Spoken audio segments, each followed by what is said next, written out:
economy, 1 plus I to the power n. Okay. What does he mean by 1 plus I to the power n? Well, 1 is 1, I is the interest rate, n is the number of years, or is time. So in the engineering economy, the most important thing is to bring into the decision-making process the time value of money. Do you know that money has a time value? Yeah. Tremendous. With the time value of money, you can become rich or you can become poor. Because if you, for example, when you are young, this time all of you can do it now still. If you invest an amount of money, and you don't touch that amount of money for many, many years, that money is going to grow for you. While you drink Colombian coffee, while you sleep, you go to the movies, you watch the game, you eat a steak on the grill, everything, you know, the time value of money is working for you. So it's an incredible thing. If you say 10%, I teach engineering economy, if you say 10% of everything that comes your way, you will have a lot of money. The problem is, do we have, if I put myself on that list, do we have the discipline to do that? So in this case, see, in all businesses, everywhere, you know, companies are interested in making money, of course. So the last word belongs to the engineering economy study. And the interest rate has when you are trying to determine if something is good or not for your company, then the interest rate has an interesting name, and it becomes the rate of return. And the rate of return is the interest that, when applied to your investment, it will guarantee that you are even. What do you mean by even? Even is what you recover exactly 100% of what you spend with that interest rate. You recover it in a certain amount of time, which is part of the statement of the problem. So rate of return is in business it has the last word. If you go to the Walmart Corporation and you tell them I have this idea for you, and they will say, how much do you think we can make for that? From that, I say, well, I think we can get 7%. Then the guy will say, no, our rate of return, this is Walmart saying, our rate of return is 35%, so goodbye. No, thank you. But you go and talk to a little business, Papa and Mom's business, and you say 7%, they might be interested in 7%, but not Walmart, not IBM. So the rate of return is very important, and that's what we're going to consider here. He says, one method used to evaluate how desirable a capital investment is to determine the internal rate of return and compare it with a minimum attractive rate of return, because everything that you have determine the rate of return, you compare it against a standard that the company has. That's the minimum attractive rate of return, MAR, M-A-R-R, MAR. Okay, let's look at this formula. Let's say that you are going to consider R is an index to measure time. R equals 0 is now. And then we are going to look at n years. Okay? And then let's say that XR is the net cash flow for year R. What is the net cash flow? Is the net value of what you get and what you spend. That's the net cash flow. So we have cash flows, one for every year. And then what we are going to do is to bring all the cash flows to the present. The process of bringing cash flows to the present is called discounting. And the calculation is called the present worth. So we are going to get the present worth of all the cash flows. Now you have a cash flow n years from now, whatever, let's say 5 years from now. You have a cash flow in your plans, you have done carefully the calculations and so on, and all these may be just estimates, But let's say that you have $100,000 as a net cash flow for a business in 5 years from now. Now, how do you bring that 100,000 to the present? Okay, first, if you bring 100,000 from the future to the present, will the number come down or will go up? Down, it comes down. Why? Because you are undoing the gain due to the time value of money. You are undoing it, you are bringing it back. So when you move cash flows to the right, you multiply by 1 plus I to the n. When you bring them from the right to the left, you divide by 1 plus I to the n. See, in the economy, it's 1 plus I to the n, to the nth power. So here, I have brought everything xr for either, if it is 0, then 1 plus I to the power 0 is 1. So it becomes x0. And then the other one, and so on. You are bringing all of them to the present, and the only unknown over there is I.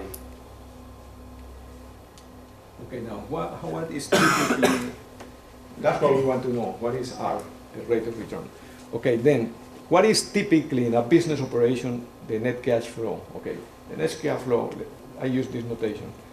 IR is the gross income for year R. CR is the expenses for that year, out of pocket cost. Okay, so this is called the net income. Income minus, the net cash flow is income minus expenses. That's a net income, right? You agree with that? Well, don't remember that we have an uncle and his name is Sam. Remember, don't forget that. Don't forget that we have an uncle. Sometimes our uncle is a little bit greedy. But, his name is Sam, right? And then we need to give him his money. And now, what he wants, this uncle in a way is kind of fair too, in a way, because he doesn't want us to pay taxes on IR minus CR. That would be too much. What kind of uncle are you? But the uncle says, okay, well, just deduct all the depreciation that you have of all your equipment you have invested, buying equipment and so on, and just take away this from your net income and just give me this rate, T is the tax rate. You just give me that on this. Okay. And then you subtract, this is the effective tax rate, and then you subtract the capital expenditure for year R. Some quantities may be 0 or it's data. Like for example, if you have a period of 5 years and you invest all the money in year 0, then the only quantity that is defined is P sub 0. There is no P1, no P2. If that's the assumption that you make, I'm going to make that assumption in a minute. Okay, so once we have this, okay, then we put it in here. And depending on R, if it is x1, then you put it in here, and then you divide it by 1 plus I to the power 1. If it is 2, then you put in here an x of 2, and then you divide by 1 plus I to the power 2, and so on. So I want you to understand the formula before we start using simulation.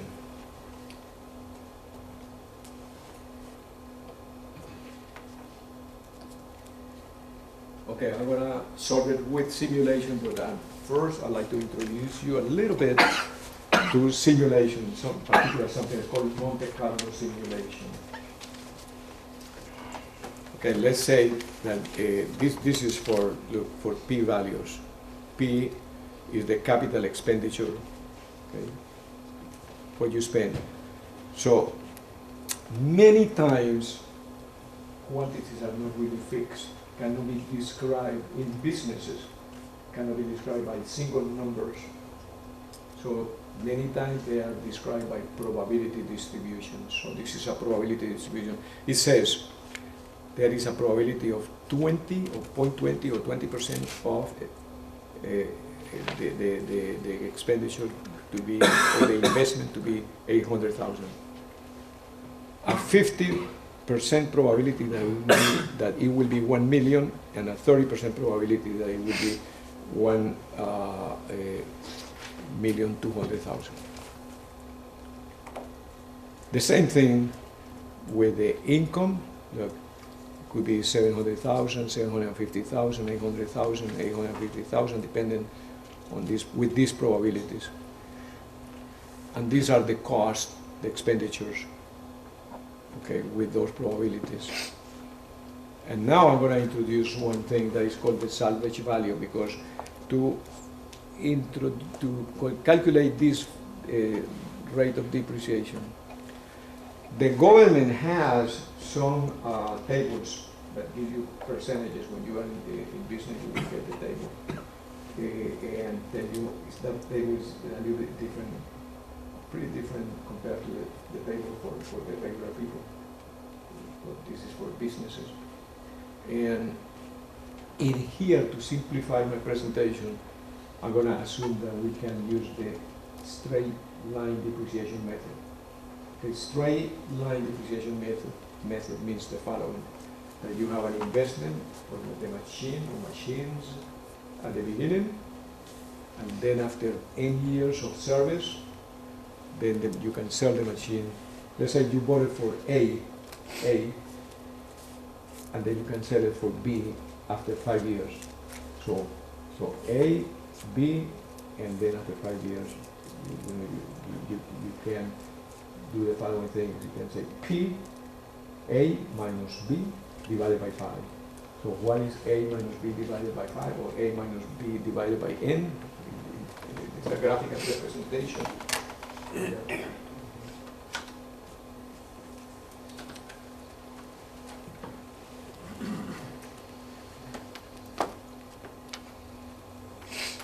This is 0, 1, 2, let's say N. So in this case, this, this, like this, and then you are interested. This is the initial amount, what I call A, and this is B. And then how much do you want to depreciate per year is A minus B divided by A. This is the same for any year.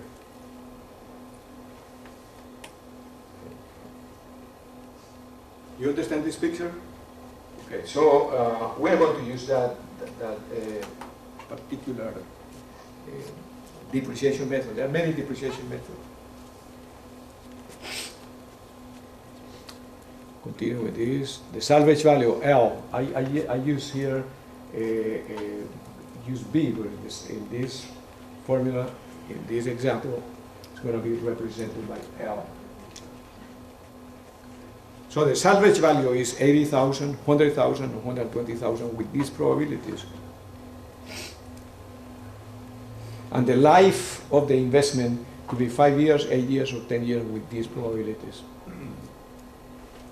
And the rate of the tax rate could be, for business, can be pretty high, 50%, 52%, 54% with these probabilities.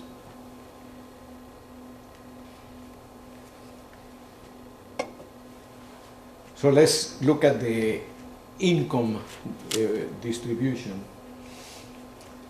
In the first column, you have the values of, if you want to call it, since they don't have fixed number, you can call it a random variable. So it's a fancy term that math people use. The random variable here is this one, because random variables can be described by means of probability distributions. So if the random variable is the income, then you have here the values taken on by the variable, here the corresponding probabilities, and after that I have the cumulative probability. Look, this is 0.15, 700,000, is 0.15. So what does it mean? It means what is the probability of an investment less than or equal to 700,000? The answer is 15%, because it's going to be 700,000, nothing less, but you can say less than or equal. Now, what is the probability that the investment will be less than or equal to 750,000? Then the answer is 0.45, because this is this 0.15, what you have here, plus 0.30, 0.45. And then you add 0.45 plus 0.40 and 0.85, and 0.85 plus 0.15, and you get 1. So the cumulative probability always ends up with 100%, always. Because what is the probability that the income will be 850,000 or less? The probability is 1.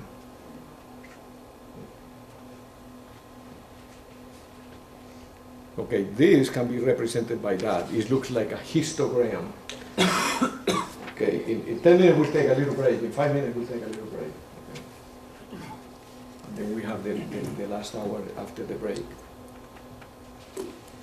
That's the graphical representation of a probability distribution. It looks like a histogram. And this is the graphical representation of the cumulative probability distribution. Okay.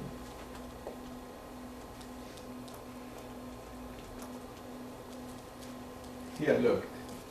What is the probability of 700,000 or less? The answer is 0.15. Here, what is the probability of 750,000 or less? Then the answer is 0.45. Probability of 800,000 or less, 0.85. And the probability of 850,000 or less, probability is 1. Let's look at the cumulative probability. It goes from 0 to 15% to 45% to 85% to 100%. Now I'm going to consider to do simulation where we always work with 100 tag numbers, always, when you use simulation for cumulative probability distribution. Okay, then the 100 tag numbers for all these applications are the numbers 0 through 99, integer values, 0, 1, 2, 3 through 99.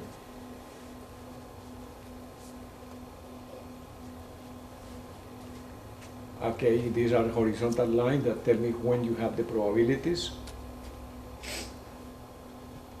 And here, this the very fast, well, I have the numbers 0, 14, then 15, here is 44, and here is 45, and here 84, 85, and here 98, 99. Let me explain.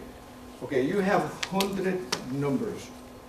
Okay, what is the probability that corresponds to 0.15 is 15% of the 100 numbers. 15% of the 100 numbers have 15 numbers. What are the 15 numbers? 0 through 14.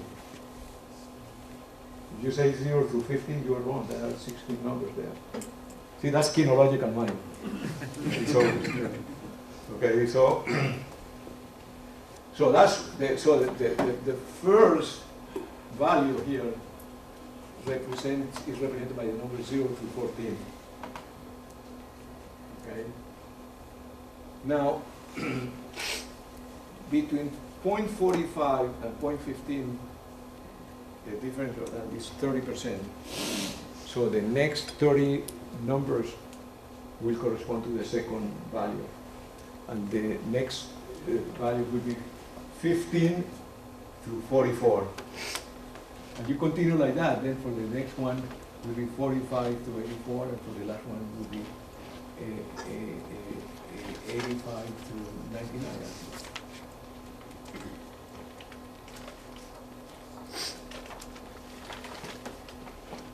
Look. This is best represented by this. It says that if the number is 15, don't include it for the first number. This white circle means don't include the number. Leave the number for the next value. Okay, so for the other one, Notice that if it is 15, then it is included here. But if it, don't include the 45 here, leave it for the next value. And like that, and like that. Okay. So the next one will be between 85 and 99. I just put these two together, but there's no need here. It ends there. Okay, please give me feedback. Raise your hand. Remember, when you are raising the hand, not only you are making me feel good and you are providing me with input, but you are burning calories. Because you cannot burn calories. You cannot lift up your arm without burning calories. The only thing that will not be able to lift an arm is a person that doesn't have calories anymore for anything.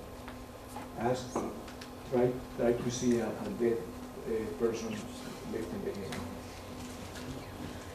If you are in a group of people and you want to protest, by protesting and moving your hands and speaking up and so on, you are burning calories. Next time you want to go to a place where nobody's going to protest, go to a cemetery. They will be very quiet no matter what you say. Okay? So when you lift up your arm, you are burning calories. So I'm helping you to be healthy. I'm going to ask you many times to lift up your arm. I don't know, I have asked this many times and nobody has given me the figure. I'd like to know how many calories or fractions of a calorie you burn to lift up your arm. Because I'm sure that there is an answer to that question. I want to investigate that and share with the student before I retire.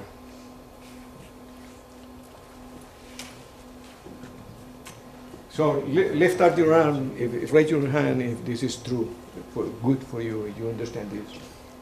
Good, okay, good. The higher you do it and the longer you hold it, the more calories you are burning.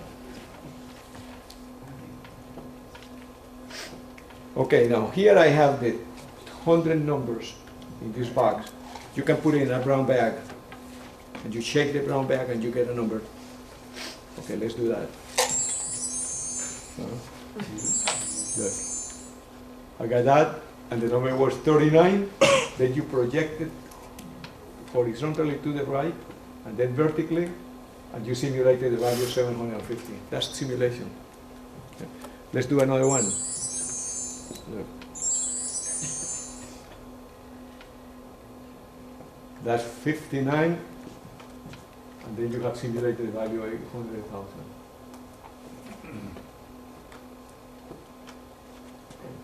And so on. So now the first thing to do Monte Carlo simulation is to get your tag number for variables. I did it for this one.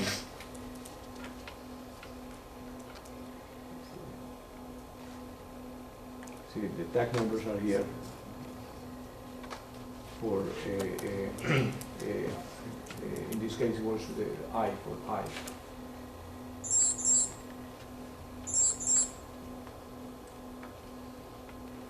These are the numbers. Look, 700 is 0 to 14, 15 to 44 is 750,000, 85 to 84 is 100,000, and 850,000 is 85 to 90. Same thing I did here with these probabilities for P. See, the first 20% it was 0 to 19 and so on. Okay, so you check. As an exercise, when you look at my PowerPoint presentation, you check the numbers. And then this is for C, and this is for L, and this is for N, and that's for T. Okay. You can do this with a computer. It's very easy. That's why they have simulation languages and whatnot, and do all that kind of stuff. Here, this is so simple that we can do it with Excel. We can do it by hand. But you need the tag numbers. Okay, so let's take a 5-minute break, 7-minute break.